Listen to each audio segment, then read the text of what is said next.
नमस्कार, विदर्भ टीवी के तमाम दर्शकों का मैं शैलेश ढोरे स्वागत करता हूं। दर्शकों, कोरोना की पार्श्वभूमि में देखा जा रहा है कि 31 मई तक के तो महाराष्ट्र में लॉकडाउन घोषित हुआ है। उसी विशेष चर्चा के लिए हम अभी आए हैं उमरेड विधानसभा क्षेत्र, जहां पर उमरेड विधानसभा के विधायक राजू पारवे हमारे साथ सीधा हमारे चैनल में जुड़े। तो चलिए बात करते हैं राजू पारवे से, इस कोरोना के पार्श्वभूमि पर उमरेड विधानसभा की क्या स्थिति है। बहुत स्वागत है आपका विदर्भ टीवी पर। जिस तरह से कोरोना की पार्श्वभूमि देखी जा रही है तो 31 मई तक के लॉकडाउन अभी घोषित हुआ है महाराष्ट्र से, तो क्या स्थिति है भाव आपके विधानसभा क्षेत्र की अभी की कोरोना की? सर्वप्रथम तो विदर्भ टीवी के सारे दर्शकों को मेरे ओर से जय भीम। आपने कहा कि कोरोना की परिस्थिति जो है, जब से लॉकडाउन महाराष्ट्र में और पूरे देश में जो लगा है, अभी जो तारीख बढ़ी है, वैसा तो नागपुर जिला ये रेड जोन है। मेरा उमरेड विधानसभा क्षेत्र अभी तक कोई भी एक भी पेशेंट यहाँ अभी तक नहीं मिला है। मेरे उमरेड वासियों ने, उमरेड विधानसभा क्षेत्र के सारी जनता ने और सारी पार्टियों ने, हमने सबने एक साथ मिलके इस कोरोना महामारी का मुकाबला किया है। सारे लोगों ने इस महामारी के लिए सारे लोगों ने सहयोग किया है। अपने तरीके से जितने भी सामाजिक संस्थाएं होंगी, जितने भी राजकारणी हो गए, सारे लोगों ने आगे आके इस समस्या को हल करने के लिए हमने सबने मिलकर अभी तक प्रयास किया है। और मैं इस भाग का आमदार होते हुए मुझे भी कहने में एक ऐसा हो रहा है कि आज तक के एक भी पेशेंट मेरे क्षेत्र में नहीं है। जितने भी लोग बाहर से आए हैं वो वहाँ क्वारंटाइन किए जा रहे हैं। कोई पूना से आ रहा है, कोई बॉम्बे से आ रहा है। तो एक अच्छा वातावरण इस क्षेत्र में है। समस्याएं तो बहुत सारी है, उस समस्या का हल कैसे करना, क्योंकि सारी चीज़ों का हल तो है नहीं, लेकिन सरकार, हमारी सरकार, महाविकास आघाड़ी की सरकार एक अच्छा काम इस महाराष्ट्र में कर रही है। आम गरीब जनता के लिए जो सहायता की, हमारे यहाँ जितने भी यहाँ के मजदूर थे, करीबन 2000 मजदूर जो यहाँ थे, उसको उनके गांव में पहुंचाने की व्यवस्था हम पहले दिन से करते आ रहे हैं। यहाँ जितने भी मजदूर थे उनके खाने पीने की पूरी व्यवस्था हमने अभी तक की है। और जितने भी अभी तक खाली 125 लोग अभी बैलेंस है, और पूरे लोगों की कोई यूपी से था, कोई बिहार से था। हमारे कांग्रेस अध्यक्ष ने जो हमें आह्वान किया था, उस आह्वान के मुताबिक हमने उनको अपने पैसे से हमने अपने पैसे से उनको भेजने की व्यवस्था की है। सारे लोग यहाँ से जो मजदूर गया है वो एक समाधानी होके गया था कि कांग्रेस ने हमारे लिए कि जो कुछ भी किया वो एक अच्छा काम किया। उनको भेजने की व्यवस्था की, उनको खाने पानी की व्यवस्था की। अड़चने तो है, जो है उसको हम पूरा तो सौटा कर नहीं, लेकिन हल करने की पूरी कोशिश करते हैं। बहुत जिस तरह से देखा जा रहा है कि महाराष्ट्र में तो भी 31 मई तक के लॉकडाउन तो घोषित हुआ है। बहुत जिस तरह से अर्थव्यवस्था की बात की जाए तो किस तरह से आपके विधानसभा क्षेत्र या जिले में अर्थव्यवस्था को लाने का प्रयास हो रहा है पटरी पर? देखो, अभी लॉकडाउन की तारीख तो बढ़ चुकी है, लेकिन MIDC में जो भी रोजगार है वो थोड़ा ओपन हो रहा है।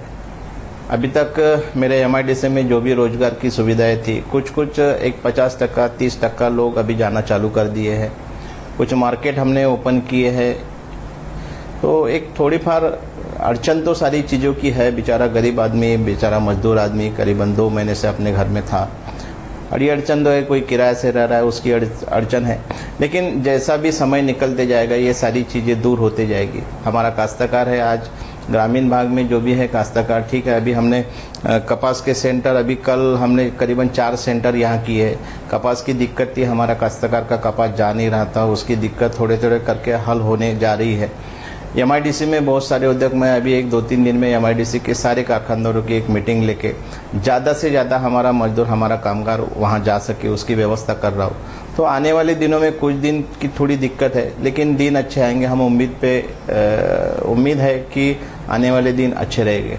वो किसानों की बात की आपने, तो किसान वर्ग आपके सब विधानसभा क्षेत्र में अभी जिस तरह से अगले महीने में बरसात शुरू हो जाएंगी, जिस तरह से लॉकडाउन है अभी भी शिथिल दिया है, लेकिन भाऊ उस समय में जो बी बयाने हैं उनको किस तरह से उपलब्ध होंगे? ऐसे किसानों को हमारे चैनल के लोग जानना चाहते हैं। किसानों की बी बयाने उनके बांध पे ले जाने की हमने सुविधा की है। मैं दोनों तालुका में वहाँ का उद्घाटन किया। किसानों के हर एक के बांधों पे 10 काश्तकारों के उनके एक साथ में ज्वाइन करके हमारे कृषि अधिकारी अच्छा काम कर रहे हैं। 3 तालुका में उनके बांध में उसको कोई दिक्कत ना आ जाए, उसको कोई लॉकडाउन की वजह से कोई अपना सामान ले जाने के लिए दिक्कत ना आ सके, इसके लिए हमने हर उसके खेत के बांध पे सोयाबीन हो, खाद हो, इसकी व्यवस्था हमने की है। वैसा ही फर्टिलाइजर की सारी दुकानें चालू है पहले, यानी कुछ दिनों से, तो वैसी कोई काश्तकारों को दिक्कत नहीं है माल ले जाने की।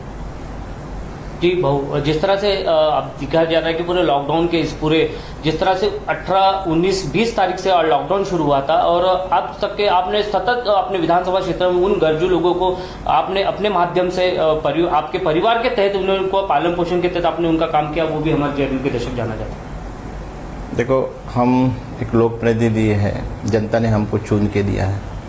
मेरा पहले दिन से कहना था कि मेरा पुलिस सिपाही, मेरा तहसील कर्मचारी, मेरा आरोग्य सेवक, वो डॉक्टर हो, एक पहले दिन से वो बेचारे काम कर रहे थे। मैं लोक प्रतिनिधि होने के नाते हमारा भी कर्तव्य है कि हम पहले दिन से काम करें।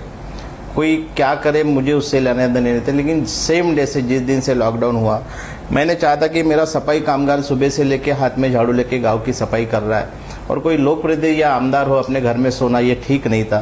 तो मैं पहले दिन से उन्हीं के साथ में रह के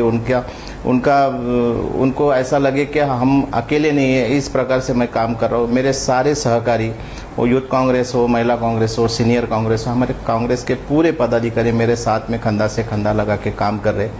करीबन इस क्षेत्र में 25,000 किट मैंने अभी तक बनाई है और बांटना चालू है। मुझे नहीं लगता कि मैं अकेला ये कर पाऊंगा, लेकिन मेरे जितने भी साथी वो बढ़ चढ़ के इसमें हिस्सा लिए। करीबन 8 बजे से 1-1 बजे तक के उन्होंने पैकिंग करना, आज भी पैकिंग का काम चल रहा है, आज भी रोज किटा बन रही है।